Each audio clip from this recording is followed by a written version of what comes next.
नमस्कार, live city देख रहे हैं आप। आपको बता दें कि इस बार का बिहार विधानसभा चुनाव काफी खास होने जा रहा है, काफी अहम होने जा रहा है। और बात करें महागठबंधन की, तो महागठबंधन में पेच काफी फंसा हुआ था। सबसे पहले बात करें तो कई ऐसे जगह हैं जहां पर महागठबंधन के आपसी घटक दल जो हैं वह आम सहमति से फ्रेंडली फाइट भी कर रहे हैं। लेकिन आपको बता दें कि गौराबरम, जो दरभंगा जिले में गौराबरम विधानसभा है, वो सीट ऐसा हॉट सीट बन चुका था जिसकी चर्चा राजनीतिक गलियारों में लगातार चल रही थी। आपको बता दें कि गौराबरम विधानसभा से पहले इंडिया गठबंधन की ओर से आरजेडी ने सिंबल वितरण किया था, और आरजेडी ने जो सिंबल वितरण कर दिया था उसके बाद मुकेश सहनी की पार्टी वीआईपी ने भी उसी विधानसभा से सिंबल वितरण कर दिया।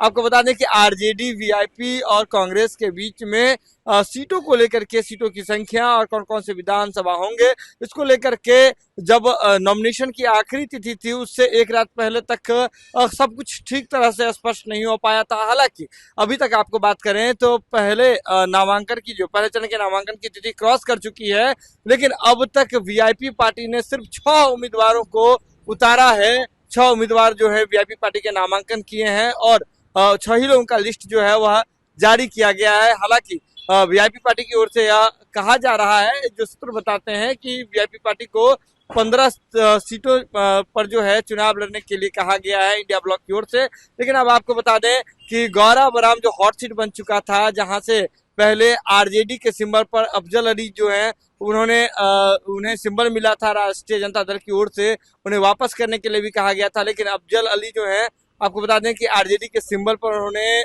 नॉमिनेशन कर दिया था। बाद में यह सीट जब मुकेश सहनी की पार्टी वीआईपी के पास गई, वीआईपी के खाते में गई, तो आपको बता दें कि वीआईपी की ओर से, जो वीआईपी के राष्ट्रीय अध्यक्ष हैं संतोष सहनी, मुकेश सहनी के भाई हैं, तो संतोष सहनी ने गौराबरम सीट से नामांकन का पर्चा भर दिया। और इसके बाद यह पूरा मामला जो है, आपको बता दें कि राजनीतिक गलियारों में चर्चा का विषय बन गई, चर्चा का केंद्र बन गई थी।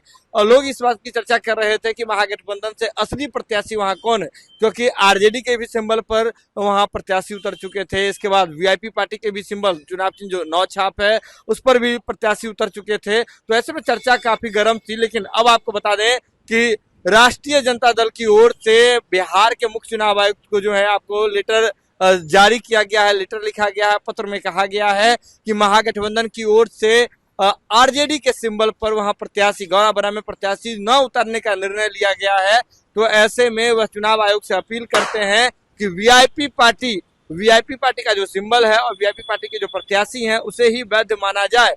जब महागठबंधन में आरजेडी जो है, उन्होंने सीधे तौर पर पत्र में लिखा गया है, लालू प्रसाद यादव की ओर से पत्र लिखा गया है बिहार के मुख्य चुनाव आयुक्त को। उसमें कहा गया है कि आरजेडी और वीआईपी के बीच में, यानी कि इंडिया गठबंधन में जो है आपसी समन्वय के आधार पर जो गौराबरम की सीट है वह वीआईपी के खाते में दी गई है, विकासशील इंसान पार्टी को दी गई है, मुकेश सहनी की पार्टी को दी गई है। तो ऐसे में वहां पर जो है गौराबरम सीट पर राष्ट्रीय जनता दल ने अपने प्रत्याशी न उतारने का निर्णय लिया है।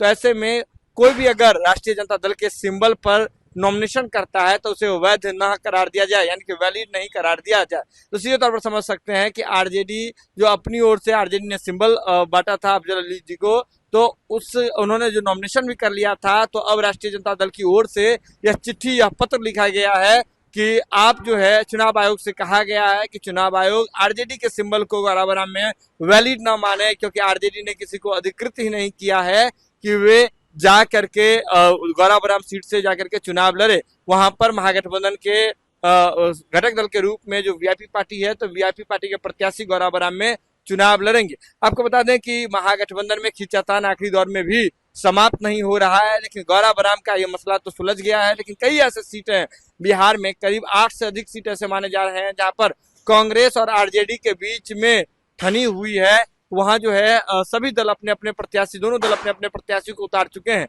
अब यह देखना दिलचस्प होगा कि इस चुनाव में क्या कुछ रणनीति होती है, क्या कुछ नतीजे निकल के सामने आते हैं। यह खबर आप लाइव सिटीज के यूट्यूब पर देख रहे हैं तो आप सब्सक्राइब कर लें, फेसबुक पर देख रहे हैं तो फॉलो कर लें। पटना से लाइव सिटीज के लिए सुमन सौरभ की रिपोर्ट।